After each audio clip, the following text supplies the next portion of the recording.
So guys, there's a new update for Bloons TD6, update 4.0, and I'm gonna be here to tell you all about it. So it's not as big as an update as in 3.0. There's only a new map and then a bunch of other balance changes and bug fixes, but still new content nonetheless, so I'm gonna show you some of it. Starting off with the new map, of course. We're gonna go over to intermediate over here, because the new map is an intermediate map. It's called downstream. And it looks really reminiscent of some other BTD 5 map that I don't recall.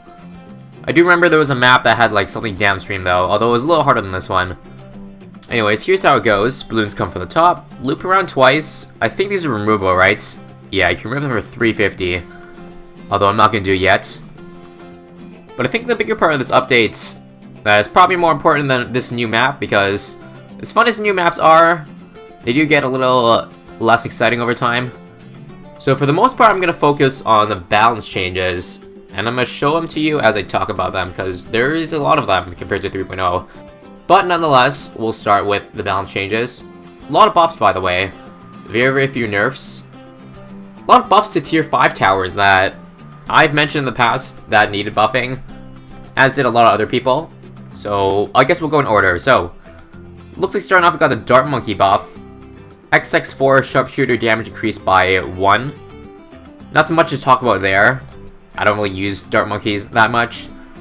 But that's cool, I guess. Next one, Boomerang Monkey. Okay, this one.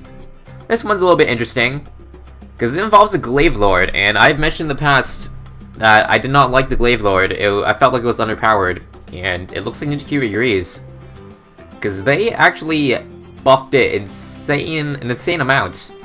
Because take a look, plus 5 damage.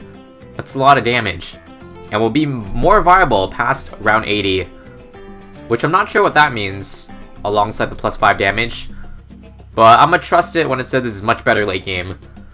So to all of you who are saying, oh, dude, the Glaive Lord is actually good, why are you not using it? Well, see these patch notes for yourself. I mean, if Ninja Kiwi thinks it needs a buff, then I wouldn't doubt them. Anyways, you probably can't afford the Glaive Lord in this game, or maybe I should go for it. Yeah, let's go for it actually. If I can afford it. I'm not gonna farm this game because I kind of want to focus on the balance changes. Don't want to get distracted too much. But I'm going to just drop a quick Ricochet once I can afford it. But onto the next balance change, we have the Bomb Shooter. Alright. I did mention this was a tower that needed a lot of buffing. In fact, I said it was one of the worst towers in the game, and I had a fair argument to that. I mean, Mold Maulers were underpowered, and that's why they got buffed here. You see? Mold Mauler now does 50% more damage to Mold Class Balloons, which is a pretty significant difference. I think you might be seeing a lot more Mold Maulers in the future. But it wasn't just the Mold Mauler that needed buffing, also the Bomb Blitz. Basically any ability, or any 5th tier ability that involved losing lives, was generally underpowered to hell. And that's why now the Bomb Blitz has like a passive ability. So you guys know how the Recursive Cluster used to trigger on every 3rd shot? Well, it actually got a buff now for the XX4 upgrade. Now it only does it every other, and the Bomb Blitz actually does it on every single shot, so it's kind of like that Elite Defender buff, you know, how the Sniper now has 2x attack speed. Let me just get a Sharpshooter, just because it got buffed. So now the question is, after these changes, will Bomb Tower still be arguably one of the worst towers in the game? Well, I guess we'll find out. But let's take a look at the other changes first, before we come to conclusions. Next up we got Tack Shooter. I've actually fiddled a lot with the attack shooters recently, if you've watched, you know, the challenges I've done with them. The Advanced Challenge, User Challenge, Random Challenges. Namely, I touched on the 1, Super Maelstrom, and 2, the Inferno Ring, about how underpowered they were. And namely, I saw a lot of comments regarding the Super Maelstrom, and how I was wrong to say it was not good. Well, again, just like the Boomerang Glaive Lord, there's a reason I said that, and it seems like Ninja Kiwi thinks the same way too, because they actually gave the Super Maelstrom an insane buff. So, ability duration increased, so if you thought it already lasted long enough, well, now it lasts even longer. And plus 1 damage to all attacks, including the ability. Sounds like a pretty significant buff in my books. So why the hell not? We'll work towards that once we get a Glaive Lord too. The more the merrier. Let's get a 420 Boomerang. How much is the Glaive Lord? $43,000, damn. It's a lot of money to save up. But we'll see if we can get it by the end of this round 80 run. If you can't get it, I guess we'll go into free play. I mean, we have plenty of time still. So the Inferno Ring actually did not get buffed in this update, which I'm kind of surprised about because I thought it was one of the worst 5th tier towers. I figured Ninja Kiwi would fix that immediately, but I guess not. Guess we'll have to wait till next update for that. But if the Super Maelstrom did get buffed, then I'm pretty sure that's evidence that the Maelstrom was underpowered. So to any of you who were saying in the comments, yes, I do read every comment, or at least I read most of them. But I did notice a lot of people were trying to argue that the Super Maelstrom was good. But I think this balance change says otherwise, but we'll see how good it is now. On to the next balance change though, we got the Glue Gunner. And I guess you know what this one targets. It's actually a buff and a nerf. So the nerf is the Mob Glue. Increase in price from 700 bucks. So a pretty big nerf. One of the few nerfs in this update again. But I'm pretty sure it was needed because honestly Mob Glue was insanely good. It basically did everything too well, if you ask me. So I think it was a much deserved nerf. Let's just get a nuclear sub so we don't have to worry about camos. And I guess you can guess what they buffed. Glue Storm, of course. Basically the worst 5th tier tower in the game. And well, let's just say that they changed the ability from completely awful and atrocious to just awful. Because I'm not sure a price cut and ability increase in duration will make this 5th tier ability even better. It was just a bad ability in general, so until it actually gets a rework, I don't think this is going to be a good ability, to say the least. Anyways, next balance change, Monkey Sub. So Preemptive Strike actually got a buff. I'm kind of surprised about that. I thought it was pretty good. Well, namely versus DDTs, I guess versus a ton of BFBs and ZMGs, they didn't do very much, so I guess they felt the need to buff the main attack as well on top of that.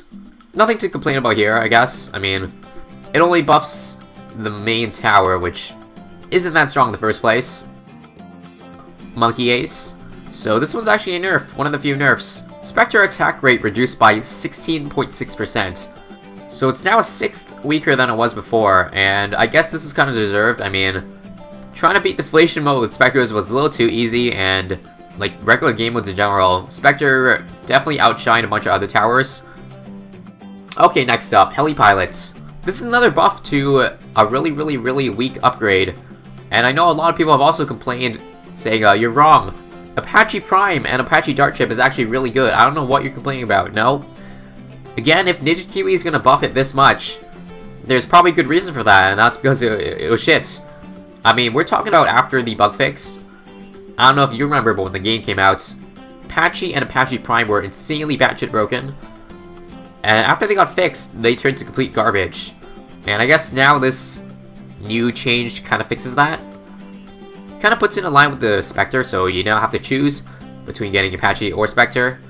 But yeah, also Apache Prime got a lot more Pierce. I don't know how much Pierce, because patch notes kind of vague, as per usual. But we'll leave it at that. Maybe we'll see it in this game, but I want to get a Glaive Lords first, because I want to see the biggest difference. In the meantime, we'll walk on over to the Wizard, which did get a buff and a nerf. So, buff obviously to the X5X ability, Summon Lord Phoenix. If you've watched my videos or just read up on BTD6 stuff in general, you will know that this ability was complete ass, and there's no arguing against it. I mean, 90k for an ability that, when activated, is even worse than like an Archmage. Definitely needs some fixes, and I'm glad Ninja Kiwi has gone around to this change, which is actually an insane buff. So 4 times more damage on the main attack and 10 times damage. Jesus. It really was underpowered, wasn't it? Based on this. And moving forward, we got the Necromancer and the Prince of Darkness buff. Unpopped army now spawns 1 to 2 more balloons per attack, and more BFB damage increased by a lot. So I guess even after rework, Ninja Kiwi thought this was still underpowered. So not a surprise here. It's a very situational upgrade, and I never really found a practical use for it. So nothing to complain about here again. And as for the nerf in the Wizard, well, you can see it right here. Wall of Fire increased from 1100 to 1300. Yet another nerf for the Wall of Fire. Although, to be honest, not a really big nerf, only 200 bucks. And still one of the best ways to deal with, like, a ton of balloons in the early game, like round 63, rounds like that. Again, lots of changes today, although we're nearing the end. But this is just the balance changes. I have actually not gone through the bug fixes yet. I don't know if I want to go through that, but I'll see how much I can fit here. We got the banana farm again, even more buffs, and a little nerf. So banana plantation decreased in price. Looks like it's still pretty underpowered, but we'll see how good it is now. I don't know how efficient it is now off the top of my head, but we'll see once the math gurus get around to it. We got another monkey bank nerf too. I guess HQ is sick of everybody spamming the shit out of bank still, aka me and a bunch of other people. And IMF loan, price reduced from 12 to 7.5k. This is a pretty big buff. Although a big buff to an ability that already does almost nothing is still kind of shitty. I mean, I think y'all know what the IMF loan does by now, and why it's not really that great. So I don't have much to say about that. So we'll just move on to the Spike Factory. Just one change over here this time. And for the most part buff, Carpet Spikes now activates once every 20 seconds, instead of once per round, which I suppose is pretty significant. I mean, especially for late game, because, I mean, the only time you're ever going to use the Carpet Spikes is in the really, really late game. So by that time, like, your Carpet Spikes will be activating, I don't know, maybe up to 10 times per round, even longer, if it's a tough round like 98. So honestly, this upgrade looks pretty good now. And that's it for the tower changes.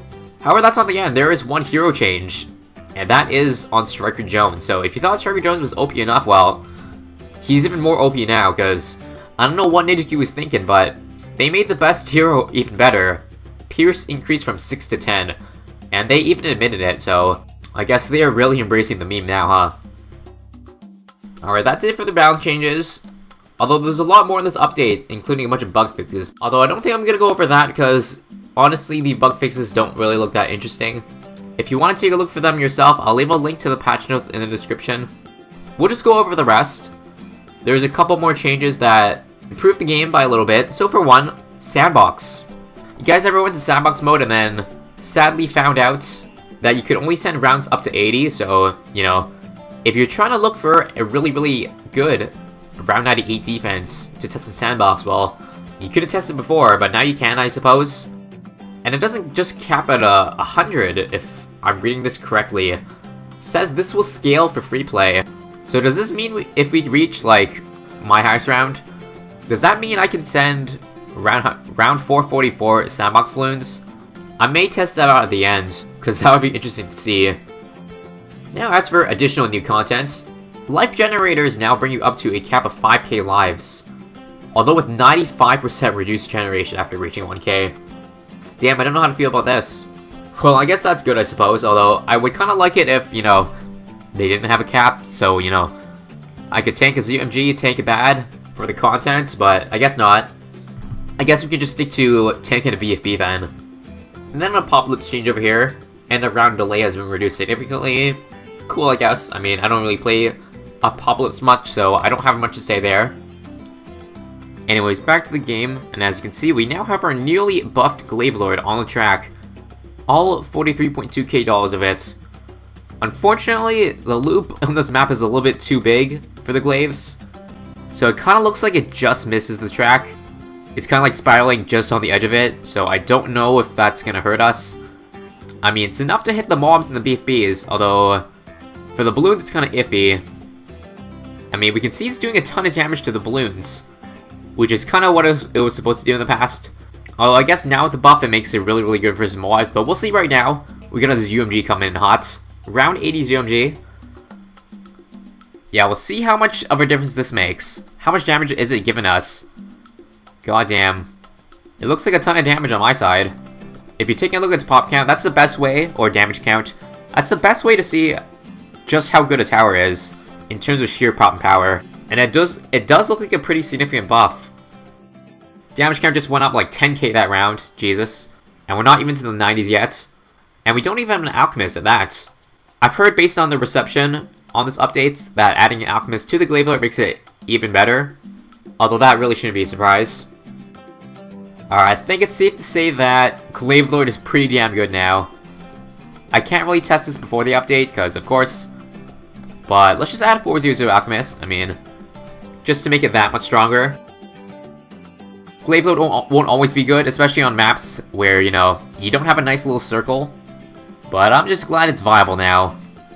Maybe in some future DCs, advanced challenges, user challenges that involve the Boomerang, we may get to see this guy more in action.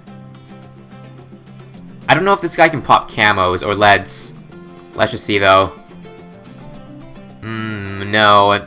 It seems to let it pass, although let me try again. Maybe the Glaive Lord doesn't have lead popping power. And yeah, it doesn't seem to make a difference. Don't use Glaive Lords versus DDTs, guys.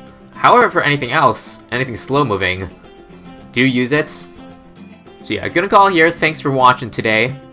This 4.0 update breakdown. Let me know your thoughts on it below, on all the balance changes and whatnot, what you think of it. NGQ did a good job of the updates, or did they fuck everything up? I'll let you guys decide. And also, again, make sure to like and subscribe by pressing that red or white button or whatever color YouTube has it now. I can't recall. They've changed that sub button like a million times in the past 2 years. But wherever that button is, do press it if you're not subbed yet. And with that, I will see you guys next time.